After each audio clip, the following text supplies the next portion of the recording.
Welcome to red TV. నేను మీ తేజ. అయితే అల్లు అర్జున్ గారు అరెస్ట్ న్యూస్ ఈ రోజైతే మొత్తం పూర్తిగా నడిచింది. అంటే విచారణకి అల్లు అర్జున్ గారు ఈరోజు చిక్కటపల్లి పోలీస్ స్టేషన్కి అయితే వెళ్ళడం జరిగింది. దాదాపు 2.5 గంటల పాటు పోలీసులు అయితే అల్లు అర్జున్ గారిని విచారించారు.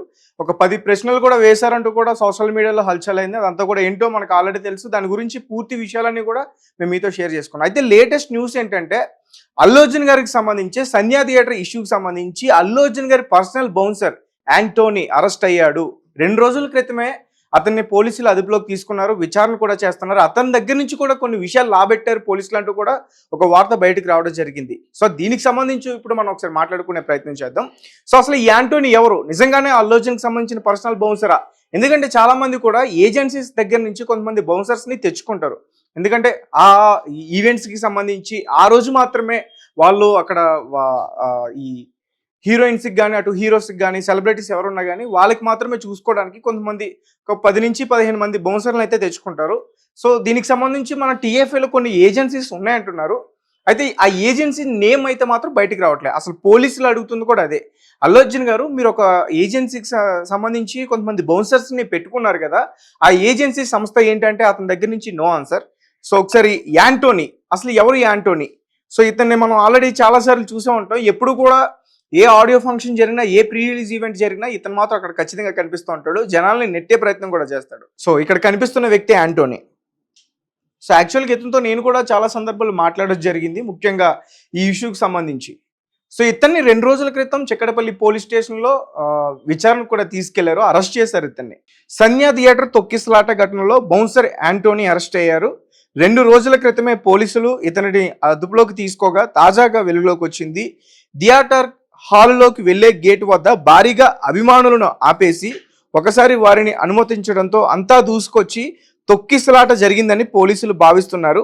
యాంటోనీని ఇందుకు కారకుడిగా గుర్తించారు. అటు బండిని చిక్కటపల్లి పిఎస్లో ప్రస్తుతం విచారిస్తున్నారు. అంటే చాలా మంది ఏమనుకుంటున్నారంటే ఈ విషయం కాస్త ఇతని మీదకి నెట్టేశారా అంటే, ఇన్ని రోజుల వరకు కూడా అల్లు అర్జున్ గారిని టార్గెట్ చేస్తూ మాట్లాడిన ఈ పోలీసులు కానీ ఈ ప్రభుత్వం కానీ ఒక్కసారిగా అతన్ని తప్పించడానికి ఈ కేసుని ఇతని మీదకి డైవర్ట్ చేస్తున్నారా? ఈ యాంటోనీని ముందెందుకు అరెస్ట్ చేయలేదు? ముందెందుకు అదుపులోకి తీసుకోలేదు? అసలు ఈ యాంటోనీ అక్యూజ్డ్ ఏ నెంబర్ పెట్టారు? ఇతను అక్యూజ్డ్ 3 లేకపోతే అక్యూజ్డ్ 1? అసలు ప్రధాన కారకుడు అని చెప్తున్నారు. అసలు తొక్కిసలాట దగ్గర ఈ జనమందరూ కూడా ఎక్కడికైతే లోపలికి వస్తారో ఆ గేట్ దగ్గర మొత్తం ఇతనే ఉండి నడిపించాడంటూ కూడా చెప్తున్నారు. మరి అలా నడిపించినప్పుడు ఇతన్ని ముందే అదుపులోకి తీసుకోవాలి కదా పోలీసులు, మరి ఎందుకు తీసుకోలేదు? సో చాలా మంది ఈ క్వశ్చన్స్ అయితే అడిగే ప్రయత్నం చేస్తున్నారు.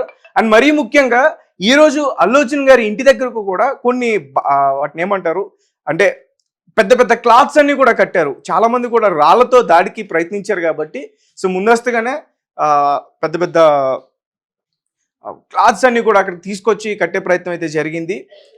ఎప్పుడు అల్లు అర్జున్ గారు విచారణలో ఉన్నప్పుడు, ఇక్కడ చిక్కడపల్లి పోలీస్ స్టేషన్ ఆయన విచారణ జరుగుతున్నప్పుడు ఈ క్లాత్స్ అన్ని కూడా తీసుకొచ్చి కట్టడం జరిగింది. అలాగే ఈరోజు అల్లు అర్జున్ గారితో పాటు, అంటే మనకు వచ్చిన న్యూస్ ఏంటంటే కేవలం అల్లు అర్జున్ గారు మాత్రమే విచారించారంటూ చెప్తున్నారు. అల్లు అర్జున్ గారితో పాటు అతని అడ్వకేట్ అశోక్ రెడ్డి కూడా ఉన్నారు, అలాగే అల్లు అరవింద్ గారు కూడా ఉన్నారు, అలాగే అల్లు అర్జున్ గారు మామగారు కూడా ఉన్నారు. ఆల్రెడీ మామగారు ఈ ప్రభుత్వం సంబంధించిన కొంతమంది నేతలతో నాయకులతో మంతనాలు జరుగుతున్నట్టు కూడా ఒక వార్త అయితే వెలుగులోకి రావడం జరిగింది. బట్ ఈ రోజైతే ఈ అల్లు అర్జున్ అరెస్ట్ న్యూస్ కాస్త ఈరోజు పూర్తిగా సర్దుమణిగిందంటే మాత్రం పూర్తిగా చెప్పుకోవచ్చు. కాకపోతే ఒక అమాయకుడు బలైపోతున్నాడనే మాత్రం నేను చెప్తున్నా. అంటే ఇప్పుడు ఈ ప్రైవేటు బౌన్సర్స్ ఏంటంటే వాళ్ళు ఒక రోజు జీతానికి వస్తారు. అలా ఒక 8 అవర్స్ డ్యూటీ చేస్తే 1000 నుంచి 1500, 2000, ఒక 10 మంది వస్తే ఒక 10,000 అలా తీసుకునే వాళ్ళు వెళ్ళిపోతుంటారు. ఆ రోజు కూడా యాంటోనీ అలాగే వచ్చాడేమో. అతను అక్కడ ఎక్కువ జనం వచ్చేసరికి కంట్రోల్ చేయడానికి గేట్ క్లోజ్ చేస్తాడు. దానికి దీనికి సంబంధం ఏముంది? సో మొత్తానికి ఒక అన్యం పుణ్యం ఎరగని ఒక వ్యక్తిని అయితే ఇందులో ఇరికించారా అంటే అల్లు అర్జున్ గారు చేశారు ఇదంతా నేను చెప్పట్లా. నేను పోలీస్ వ్యవస్థల గురించి మాట్లాడుతున్నా. అతని మీద ఎటువంటి చర్యలు తీసుకున్నారో దాని గురించి మాట్లాడుతున్నా.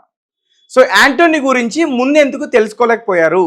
ఇప్పుడు సీసీ ఫుటేజ్ అల్లు అర్జున్ గారికి సంబంధించి పిన్ టు పిన్ ఎక్కడ మేడ్పల్లి మెట్రో స్టేషన్ దగ్గర నుంచి చిక్కడపల్లి వరకు కూడా, ఆర్టీసీ క్రాస్ రోడ్ సంధ్యా థియేటర్ వరకు కూడా అన్నీ కూడా పిన్ టు పిన్ ఒక వీడియో క్లిప్స్ అయితే బయటికి రిలీజ్ చేశారు. మరి థియేటర్లో అప్పుడు ఉన్న క్లిప్స్ ఎందుకు రిలీజ్ చేయలేదు? సరే, అల్లు అర్జున్ గారు లోపల ఉన్నప్పుడు మేము పోలీసులు చెప్పాము, అయినా కానీ ఆయన వినిపించుకోలేదు, వెళ్ళలేదు, మేనేజర్ వినిపించుకోలేదంటూ కూడా చెప్తున్నారు. మరి ఆ వీడియో క్లిప్స్ ఎందుకు బయటికి రానివ్వలేదు? ఇప్పుడు తాజాగా ఒక పక్క విచారణ జరుగుతుంటే ఒక పక్క ఒక వీడియో క్లిప్ వచ్చింది. సో వీడియో క్లిప్ కూడా ఒకసారి నేను ప్లే చేసే ప్రయత్నం చేస్తాను. అంటే మరి తొక్కిసలాటకి ఇతనే ప్రధానమైన కారకుడా కాదనేది ఒకసారి మీరే చెప్పాలి. సో ఇది సంధ్యా థియేటర్ మెయిన్ గేట్ దగ్గర ఇది. సో టికెట్స్ తీసుకున్న అందరూ కూడా ఇటు నుంచే ఎంట్రీ అవుతారు. అక్కడ ఈ రెడ్ కలర్ షర్ట్ వేసుకుని బ్లాక్ కలర్ ప్యాంట్ వేసుకున్న వ్యక్తి యాంటోనీ బౌన్సర్. నార్మల్ గా బౌన్సర్స్ అందరూ కూడా బ్లాక్ డ్రెస్ వేసుకుంటారు, black T shirts, black pants వేసుకుని కూడా అక్కడ మనకి కనిపిస్తూ ఉంటారు.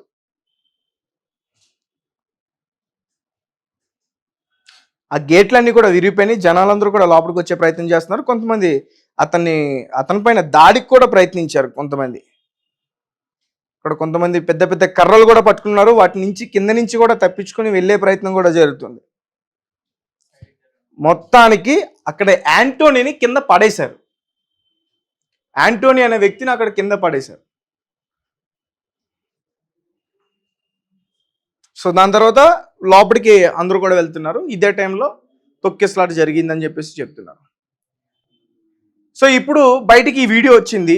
నిన్నేమో అసలు మెయిన్ గేట్, బయట గేట్, అంటే థియేటర్ లోపలికి వెళ్ళే గేట్ కాకుండా థియేటర్ బయట గేట్, 2 గేట్లు ఉంటాయి, ఒకటి అవుట్ ఒకటి ఇన్. ఆ గేట్ దగ్గర తొక్కిసలాట జరిగిందంటూ కూడా ఒక విజువల్ని రిలీజ్ చేయడం అయితే జరిగింది. అక్కడ పోలీసులు ఉన్నారు. రేవతి తన బిడ్డతోటి వాళ్ళ ఫ్యామిలీ విడిపోయే ఎట్లా వాళ్ళు క్రౌడ్ వల్ల ఆ కంట్రోలింగ్ తప్పిపోవడం వల్ల ఎట్లా విడిపోయారో ఇదంతా కూడా మనకు అక్కడ పూర్తిగా కనిపించింది. సో కాబట్టి